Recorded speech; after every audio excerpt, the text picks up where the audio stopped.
क्या बिजली भी आम जनता का एक मौलिक अधिकार के अंतर्गत आती है या नहीं? जैसे सरकार बदलेगी वैसे मीटर भी बदलेंगे क्या? इसका कोई कनेक्शन लगता है क्या? मन चाहा अगर आपने उनके अकॉर्डिंग पे किया तो ठीक है, अदरवाइज आप तो अंधेरे में रहेंगे। अपनी मोमबत्ती का इंतजाम करके रखें। अडानी के हाथ की कठपुतली रहेगा।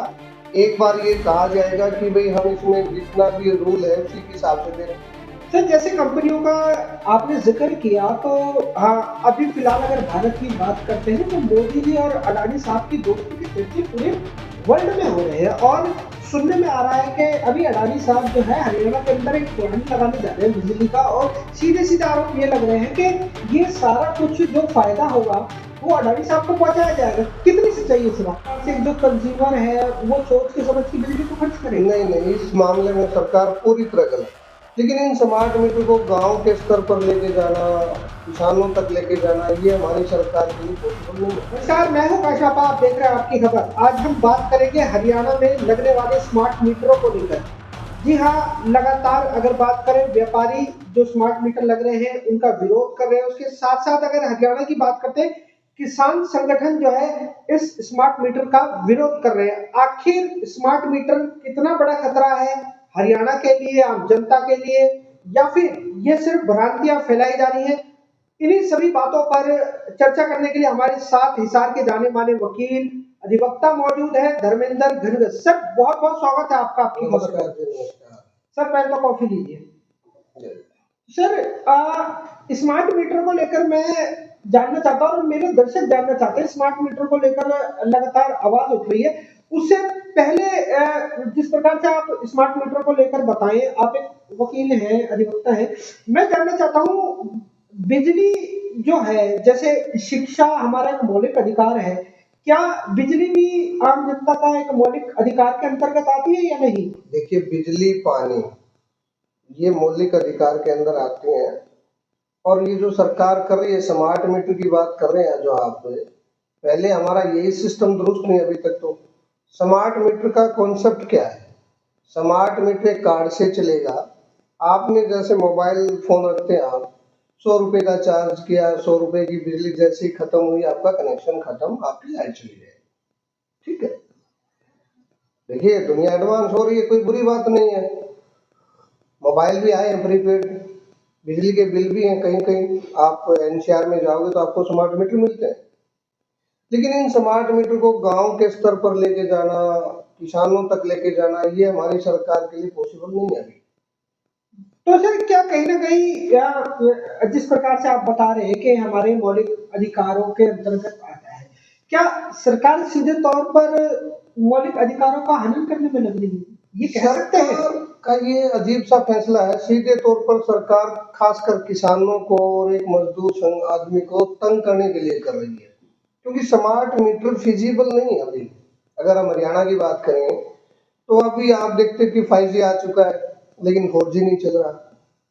अब आपके यहाँ पे घर पे स्मार्ट मीटर लग गया और आप कहीं ऐसी जगह हो जहाँ आपका नेटवर्क नहीं है, तो घर वाले आपसे संपर्क नहीं कर पाएंगे।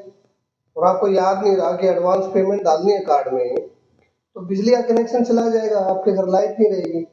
तो यानी कि साफ तौर पे ये कहा जा सकता है कि पहले सरकारों को इतना स्मार्ट बनना पड़ेगा कि ताकि अगर रात भर रात, अगर मैं मेरे गांव खेड़ी बरकी की बात करता हूँ, वहां पर सर आ, आप यकीन नहीं करेंगे एयरटेल के नेटवर्क ही नहीं आते। तो कहीं ना कहीं पहले सरकारों को उस स्तर पर जो है अपनी तैयारी करनी चाहिए थी। आप ये कहना चाहते हैं? बिल्कुल बिल्कुल चाहिए। देखो अभी इस लेवल पे हमारी तैयारियां है नहीं सरकार की, और ये मेरे ख्याल से पता नहीं किस नासमझी और किसकी सोच है ऐसी। क्योंकि जब तक हमारे पास आप उसको रिचार्ज करोगे तो ऑनलाइन करोगे, ऐसा तो है नहीं कि ऑफलाइन रिचार्ज हो जाएगा। जी। अब ऑनलाइन आपके मोबाइल में नेटवर्क नहीं होगा, घर में एक मुखिया के पास फोन है और वो आउट ऑफ रेंज है, तो बाकी परिवार वाले तो दुखी हैं। सर मैं यूट्यूब पे फेसबुक पे काफी सर्च कर रहा था तो इसके अंदर एक बात ये निकल कर सामने आ रही है कि कुछ लोग ये कह रहे थे कि जैसे आपके हाथ में पहले कीपैड वाला मोबाइल था, फिर उसके बाद आपका प्रीपेड और पोस्टपेड चालू हुआ। जब आपके पास पोस्टपेड था उसके बिल बहुत ज्यादा आते थे, जब प्रीपेड आया तो उसके बाद जो है कंज्यूमर जो है उसका यूज काफी कम हो गया। यानी कि कहीं ना कहीं लोग जो है उसको मतलब सोच समझ के उसको कंज्यूम करने लगे। क्या इसी स्तर पर क्या जो सरकार कह रही है, क्या लगता है क्या जिस प्रकार से जो कंज्यूमर है वो सोच के समझ के बिजली को खर्च करेगा? नहीं नहीं, इस मामले में सरकार पूरी तरह गलत है। देखिए, आज भी जो लोग बिल भरते हैं और जो बिजली यूज करते हैं, वो एक एक चीज को बिजली का बिल बचा के चलते हैं। आप एक रूम से जाओ, घर जाओगे तो लाइट ऑफ करोगे, ज्यादा नहीं यूज करते। तो पहले से ही हरियाणा में अवेयर हैं लोग इस मामले में। इससे कोई फर्क नहीं पड़ता कि कंज्यूमर को फायदा है, ये टोटल फायदा कंपनियों को है। सर जैसे कंपनियों का आपने जिक्र किया तो हाँ, अभी फिलहाल अगर भारत की बात करते हैं तो मोदी जी और अडानी साहब की दोस्ती की चर्चे पूरे वर्ल्ड में हो रहे हैं और सुनने में आ रहा है कि अभी अडानी साहब जो है हरियाणा के अंदर एक प्लांट लगाने जा रहे हैं बिजली का और सीधे सीधे आरोप ये लग रहे हैं कि ये सारा कुछ जो फायदा होगा वो अडानी साहब को पहुंचाया जाएगा। कितनी सच्चाई है इस बात में सर? देखिए, जब एक आम आदमी को इस बात का पता है कि सारी जो पॉलिसी हो रही है वो अडवाणी अडानी को फायदा देने के लिए हो रही है, आप तो पत्रकार हो, आपको तो उससे ज्यादा पता होना चाहिए। ये क्लियर कट, सिर्फ उसको आप देखिए। जब रिचार्ज मोबाइल का पिछले साल 350 रुपए का 3 महीने का था, आज कितने का है? आप 850, 700, 850 का है। सर जिस प्रकार से आपने मोबाइल की बात करी तो मोबाइल की जो कंपनियां है ना, बड़ी बड़ी कंपनियां एयरटेल जो पहले से काबिज थी वो सारी की सारी जियो पर डिपेंड हो गई। क्या इसी तरह पर अब जो बिजली महकमा है वो क्या सिर्फ अडानी के हाथ की बिल्कुल खेल की कठपुतली बन बिल्कुल जाएगा? अडानी के हाथ की कठपुतली रहेगा। एक बार ये कहा जाएगा कि भाई हम इसमें जितना भी रूल है उसी के हिसाब से दे रहे हैं, पर उसके बाद कंज्यूमर को पता ही नहीं लगेगा कि कब आपकी यूनिट का कितना चार्ज हुआ और कितने उसमें खत्म हो गया। दूसरी बात, ये फिजिबल है ही नहीं हरियाणा में कि एक बार अगर कनेक्शन कट गया तो दोबारा रिकनेक्ट करवाना उसके लिए, और बड़ी लंबी समस्याएं हैं। जब पहले से हमारे दुरुस्त नहीं है अभी तक इलेक्ट्रिसिटी, तो ये तो इम्पॉसिबल सी चीज है। सर एक बात और लगातार निकलकर सामने आ रही है सब्सिडी को लेकर। मैं जानना चाहता हूँ जिस प्रकार से देश के प्रधानमंत्री ने अभी जो सब्सिडी एलपीजी पर जो सब्सिडी मिलती थी उसको छोड़ने की बात कही थी कि आप छोड़ दीजिए, तो धीरे धीरे वो सब्सिडी खत्म हो गई है और अब जिस प्रकार से स्मार्ट मीटर लग रहे हैं लोगों को पहले लुभावने में वादे दिए जाएंगे, ऐसा लोगों का कहना है कि सब्सिडी दी जाएगी सरकार के द्वारा और फिर उसको भविष्य में जैसे एलपीजी से सब्सिडी को खत्म कर लिया है वैसे ही स्मार्ट मीटर पर से सब्सिडी खत्म कर दी जाएगी। तो क्या अंदेशा लगता है सरकार को? देखिए, आपको अगर ध्यान हो तो जियो जब पहली बार इसमें आया था मोबाइल के सेक्टर में, तो उन्होंने पोस्ट पेड कनेक्शन दिए थे और अनलिमिटेड फ्री फोन, ये चीजें स्कीमें चलाई थी। ये एक तरह का नशा है कि उसमें लोगों को आदी किया गया। उसके बाद आहिस्ता आहिस्ता जब लोग उस चीज के हैबिचुअल हो जाते हैं, फिर उसके बाद तो यही है कि भाई उसकी मनमर्जी चलेगी, मोनोपोली रहेगी।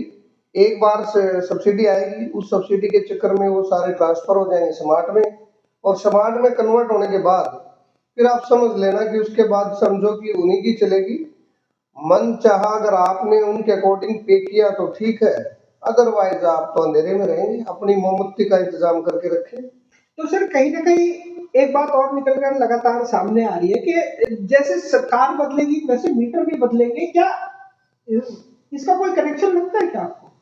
देखिए, सरकार बदलेगी मीटर बदलेंगे? ये बड़ा खेल है, इस पे मैं कुछ नहीं कहूंगा। अक्सर जब एचओडी बदलता है तो भी स्कीमें बदलती हैं, सरकार बदलने में तो बहुत सारी चीजें बदल जाती हैं। तो सर जैसे अगर हरियाणा प्रदेश की बात करते हैं तो 72 लाख लगभग जो है वो इसके उपभोक्ता हैं, तो उनके लिए आप क्या कुछ मैसेज देना चाहते हैं सर? कि मैं तो हर एक उपभोक्ता को यही कहूंगा कि आदमी इतना स्मार्ट है कि एक एक चीज अपनी बचा सकता है, लेकिन अपनी लाइफ और अपना जीवन अंधेरे में ना डाल के रोशनी में रखें और इस सरकार की गलत नीतियों का विरोध करें, चाहे वो अडानी के फेवर की हो, चाहे वो अंबानी के फेवर की हो। चलिए सर आखिरी क्वेश्चन ले लेते हैं। जैसे कि आपने सरकार का जिक्र कर ही दिया है, तो हरियाणा के अंदर तीसरी बार बीजेपी सरकार बनने में काबिज हुई है। आखिर इतनी कमियां होने के बावजूद सरकार तीसरी बार जो सत्ता में आ जाती है उसे आप किस नजर से देखते हैं सर? देखिए, इलेक्शन एक अलग चीज है, यहाँ मुद्दों पे कोई वोट नहीं डालता। अच्छा। यहाँ कास्टिज्म है, क्षेत्रवाद है, बहुत सी चीजें हैं। अगर मुद्दों पे अगर वोट डाले तब पता लगे कि पीछे सरकार ने क्या किया था और क्या वो काम के बेस पे आई है। सरकार आई है बहुमत में, लेकिन जिस खेल से आई है वो हर वोटर को पता है, जैसे भी आई है। ये जो रहा है सारा कास्टिज्म, धर्म की चीजें, ये सारी चीजें चली है, चलती भी है हमेशा। चलिए सर, धर्मेंद्र जी, लास्ट में जिस प्रकार से अभी स्मार्ट मीटर लगने की बात जो लगातार कही जा रही है, आप उसे क्या सिरे से नकारते कि नहीं लगने चाहिए और उपभोक्ता को उससे कहीं ना कहीं परेशानी का सामना ही करना पड़ेगा? देखिए, बिल्कुल मैं कहता हूँ, बिल्कुल सामना करना पड़ेगा। इवन मेरे यहाँ वाईफाई भी है, फ़ोन भी है, सारी चीज़ें, तो भी यहाँ कनेक्शन नहीं रहते, आपकी रेंज नहीं रहती, वाईफाई काम नहीं करते। तो अगर गर्मी के मौसम में अगर रात को मेरा गलती से मुझे याद ना रहा, आज के टाइम में आदमी इतना डिस्टर्ब है, इतना भाग-दौड़ में बिज़ी है, खर्चे ज़्यादा है, तो कई बार दिमाग से निकल जाती है कि मैंने सुबह-सुबह भी मैंने मोबाइल रिचार्ज करना, उसी तरह मुझे बिजली का बिल भी रिचार्ज करना है। तो समझो जिस दिन अगर भूल गया तो बच्चे फिर गर्मी में ही रहेंगे, इसलिए ये बिल्कुल गलत स्टेप है। इसमें सुधार करें, अगर कहीं से रिकवरी नहीं हो रही तो रिकवरी करें बिल की। चलिए सर, बहुत बहुत धन्यवाद जुड़ने के लिए। Thank you. तो दोस्तों, ये थे धर्मेंद्र गंगल जी, जिनका साफ तौर पर ये कहना है कि जिस प्रकार से हरियाणा के अंदर अगर बात करते हैं, स्मार्ट मीटर सरकार के द्वारा लगवाए जा रहे हैं और कुछ किसान संगठन मान लो या फिर आप व्यापारी वर्ग मान लो, वो लगातार इसका विरोध कर रहे हैं। वैसे आपका इस वीडियो को लेकर क्या कुछ मानना है? आपकी नज़र में स्मार्ट मीटर जो प्रीपेड के तौर पर लगाए जा रहे हैं, जो आप उसके अंदर पैसे डालेंगे, जितने पैसे डालेंगे उतनी ही बिजली आप इस्तेमाल कर सकते हैं, इस तरह से जो स्कीम है वो सरकार के द्वारा चलाई जा रही है। आप इसे किस नज़र से देखते हैं? आपकी नज़र में कितना सही है, कितना गलत? कमेंट सेक्शन में मुझे काशनापा को जरूर बताना है। इन्हीं तस्वीरों के साथ मैं काशनापा लेता हूँ इजाजत। बहुत जल्द मिलूंगा शहर की दूसरी किसी गतिविधि के साथ। जब तक के लिए सभी दर्शकों को आपकी खबर से जुड़ने के लिए बहुत बहुत धन्यवाद।